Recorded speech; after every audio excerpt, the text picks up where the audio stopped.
Hola, ¿qué tal? Les habla su amigo Toledo y en esta ocasión vamos a explicar cómo poder determinar algunos parámetros eléctricos de un circuito que cuenta con un transistor BJT. Es un transistor NPN en configuración emisor común. Los parámetros a determinar son las corrientes de base, colector, emisor, el voltaje que existe entre el colector y emisor, la corriente de colector de un punto de saturación y determinar el punto de operación del transistor. La ganancia de corriente de emisor común beta la vamos a considerar como 100 y el transistor se encuentra activo, por lo tanto el voltaje entre base y emisor será de 0.7 volts.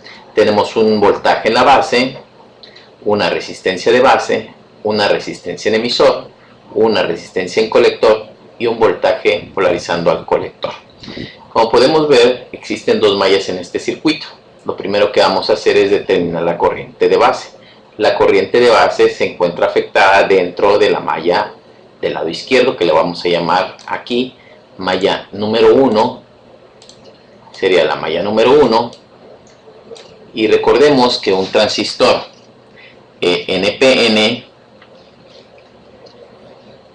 un transistor BJT NPN, tiene aquí una corriente de emisor que nos indica que sale, y si la corriente de emisor sale, entonces la corriente de colector entra y la corriente de base entra. Eso nos da una ecuación que dice que la corriente de emisor es igual a la corriente de colector más la corriente de base, que vamos a utilizar más adelante. Bien, ahora en este caso lo primero que vamos a hacer es determinar precisamente esa ecuación que tendríamos por el lado de la malla número 1. Para ello vamos a proponer una corriente a favor de las manecillas del reloj, que vamos a proponerla en este sentido, y en ese sentido vamos a polarizar las cargas. Tenemos el positivo, viajamos a través de esta malla en este sentido, y aquí tendríamos un positivo, aquí otro positivo, aquí otro positivo en cada uno de los componentes. Se cierra el circuito y del otro lado tendríamos negativo, negativo y negativo para el último elemento. Esto nos permite polarizar las cargas en esta malla. Ahora lo que vamos a hacer es determinar la ecuación que rige a esta malla número 1. Vamos a iniciar en este punto, en este recorrido a favor de las manecillas del reloj, y terminaremos en ese mismo punto.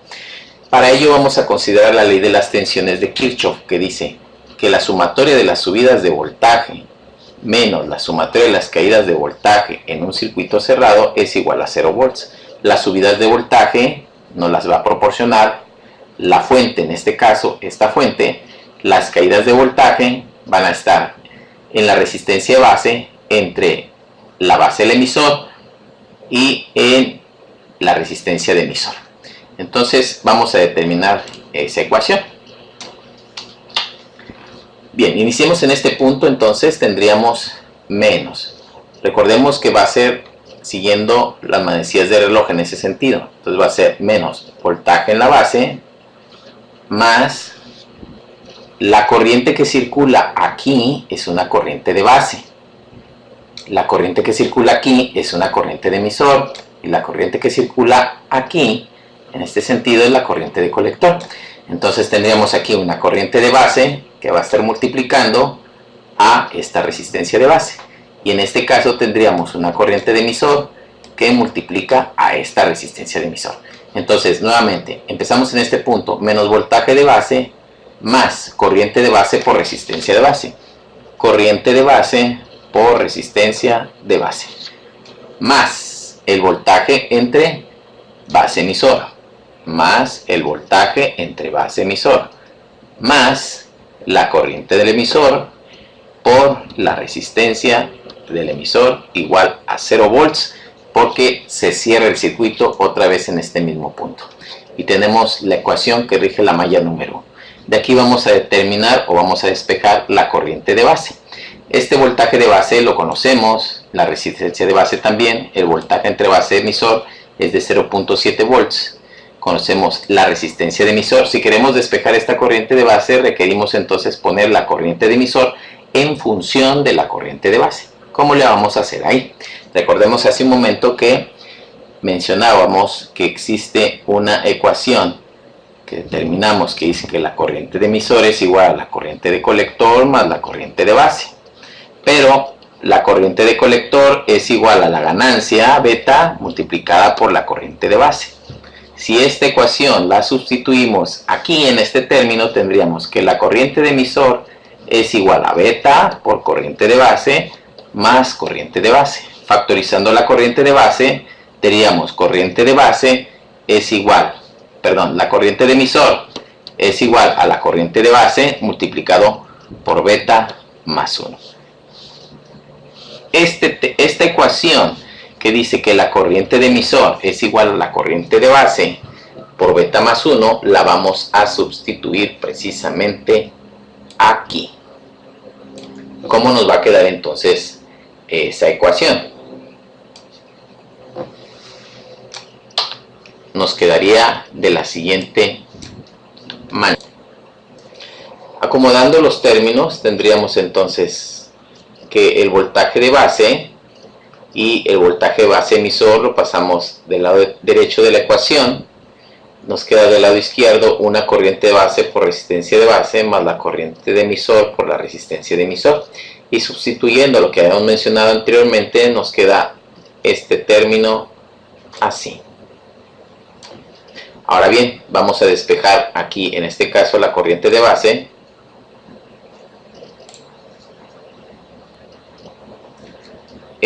Tenemos entonces que una vez despejando esa corriente de base, nos queda la ecuación de esta manera.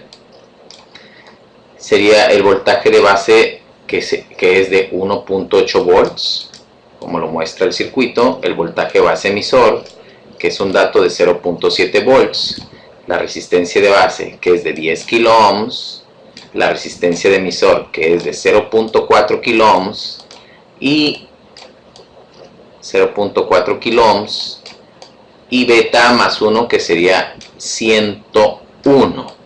Si realizamos esta operación, tendremos entonces una corriente de base que es de 21.82 microamperes. Ese es el valor de la corriente de base para este circuito. Ahora lo que vamos a hacer es determinar la corriente de colector. Para determinar la corriente de colector, recordemos que la corriente de colector es igual a beta por la corriente de base. Entonces, si multiplicamos esa ganancia de 100 por la corriente de base que acabamos de determinar, tendríamos una corriente de colector de 2.18 miliamperes. 2.18 miliamperes. Ese es el valor de la corriente de colector en este caso. Para poder determinar entonces la corriente de emisor, solamente vamos a utilizar la primera formulita que determinamos por el flujo de las corrientes en el transistor, que dice que la corriente del emisor es igual a la corriente de colector más la corriente de base. Sustituyendo los valores que hemos determinado previamente, entonces tendríamos que la corriente de emisor va a ser aproximadamente igual a 2.18 miliamperes. Es decir, la corriente de emisor y la corriente de colector se considera que son aproximadamente iguales. Entonces, en este caso tendríamos esta corriente de emisor. A continuación vamos a determinar la ecuación que rige la malla del lado derecho, que le vamos a llamar malla número 2. Y de igual manera vamos a proponer un sentido de corriente, en este caso, en este sentido, el flujo de la corriente. Y vamos a polarizar las cargas. Para polarizar las cargas tomamos este positivo, viajamos, y aquí tendríamos un primer positivo para esta resistencia en el colector. El positivo en esta resistencia de emisor positivo, se cierra el circuito y del otro lado de cada componente tendríamos el negativo para la resistencia, el transistor y la otra resistencia de emisor. Ahora vamos a iniciar en este punto. Siguiendo este sentido de corriente, vamos a terminar en ese punto considerando la ley de las tensiones de Kirchhoff para poder determinar esa ecuación. Recordemos que la ley de extensiones de Kirchhoff dice que la sumatoria de las subidas de voltaje en un circuito cerrado menos la sumatoria de las caídas de voltaje en ese circuito es igual a 0 volts. Por lo tanto, vamos a iniciar en este punto con la ecuación que sería menos voltaje de colector más corriente de colector, porque esa corriente de colector, como lo mencionamos hace un momento, circula desde este punto hasta la entrada del colector. Entonces, al pasar por esta resistencia de colector, tenemos un voltaje que sería corriente colector por resistencia de colector. Por lo tanto, es corriente colector por resistencia de colector más el voltaje entre el colector emisor del transistor más la corriente de emisor por resistencia de emisor igual a 0 volts, y se cierra el circuito. Ahora lo que vamos a hacer es calcular o determinar este voltaje entre colector y emisor, puesto que ya conocemos la corriente de colector, estos valores en el colector ya los conocemos, la corriente del emisor y la resistencia del emisor. Entonces, despejando ese voltaje entre colector y emisor, tenemos la ecuación que voltaje de colector emisor es igual al voltaje de colector menos la corriente de colector por resistencia de colector menos la corriente de emisor por resistencia del emisor. Sustituyendo los valores que tenemos en el circuito, es decir, este voltaje de colector que es de 10 volts, la corriente de colector que habíamos determinado previamente, que es de 2.18 miliamperes, la corriente de emisor que es aproximadamente igual, las resistencias tanto de colector como emisor que son de 2 kilos aquí, y este es de 0.4 kilos o 400 ohms. Sustituyendo esos valores vamos a poder calcular que el voltaje entre colector y emisor es igual a 4.76 volts. 4.76 volts. Y hemos determinado ese parámetro eléctrico. Ahora lo que resta es determinar dónde se encuentra ese punto de operación del transistor, pero para ello hay que determinar primeramente la corriente de colector en el punto de saturación. Para poder determinar eso, vamos a irnos a la malla del lado derecho, y si observamos tenemos un voltaje de 10 volts y tenemos dos resistencias. Para poder determinar esa corriente de colector en el punto de saturación, se considera que la caída de voltaje entre colector y emisor es de 0 volts. Por lo tanto, la corriente de colector en el punto de saturación será VCC entre las dos resistencias que se encuentran en esa malla, es decir, la resistencia de colector más la resistencia de emisor. Sustituyendo valores serían 10 volts entre 2.4 kilo ohms. Eso nos da un total de 4.16 miliamperes. 4.16 miliamperes. La corriente de colector en el punto de saturación. Ahora lo que vamos a hacer es, voy a hacer uso de esta, vamos a trazar una gráfica y voy a hacer uso de la visualización cuadrícula para que se entienda mejor. Tendríamos en el eje Y la variable correspondiente a la corriente de colector, que va a estar en miliamperes, y en el eje X el voltaje entre colector y emisor. Vamos a considerar el voltaje de polarización en el colector, que es de 10 volts, y lo vamos a poner aquí, que serían 10 volts. ¿Sí? Y este punto del voltaje máximo que se encuentra dentro de esta malla lo vamos a unir con la corriente de colector en el punto de saturación que acabamos de determinar, que es de 4.16 miliamperes. Entonces aquí tengo 1 miliamper, 2, 3, 4, 5 miliamperes. Entonces aquí tendría 4 miliamperes, 4.16, vamos a suponer que se encuentra por aquí así. Y de este punto lo vamos a trazar. Este punto lo vamos a trazar con este voltaje aproximadamente 10 volts. Y esa es la recta donde se va a estar moviendo el transistor, o Q, el punto de operación.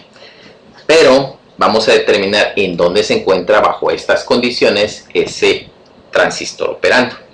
Para ello vamos a ubicar dentro del eje X el voltaje de colector emisor, que hemos determinado que es de 4.76 volts. Entonces aquí tenemos, vamos a dividir esto, que sería aquí 1 volt, 2, 3, 4, 5, 6, aquí tenemos 5, 7, 8, 9 y los 10. Tenemos 4.76 volts. Vamos a tirar aquí una línea verde. 4.5 por aquí más o menos. 4.76. Vamos a trazar aquí, ¿sí? Y por el eje Y vamos a considerar la corriente de colector que determinamos hace un momento. Que la corriente de colector es de 2.18 miliamperes. Entonces esos 2.18 miliamperes estarían aquí. 1 miliamper, 2 miliamper, 2.5 miliamperes aproximadamente por acá. Vamos a tirar una línea aquí y si observamos queda exactamente en coordinación, coincide con el voltaje entre el colector emisor. Entonces este punto es el voltaje entre colector emisor y este punto, que es en realidad de 2.18 miliamperes, es la corriente de colector. Por lo tanto, en este punto tenemos a nuestro transistor operando bajo estos parámetros de voltajes y resistencias. Bien, eso ha sido todo por hoy. Espero que haya sido de su agrado y les haya sido útil el video. Si te gustó el video, dale like y suscríbete y nos vemos próximamente. Que tengas buen día, buena tarde, buena noche. Bye.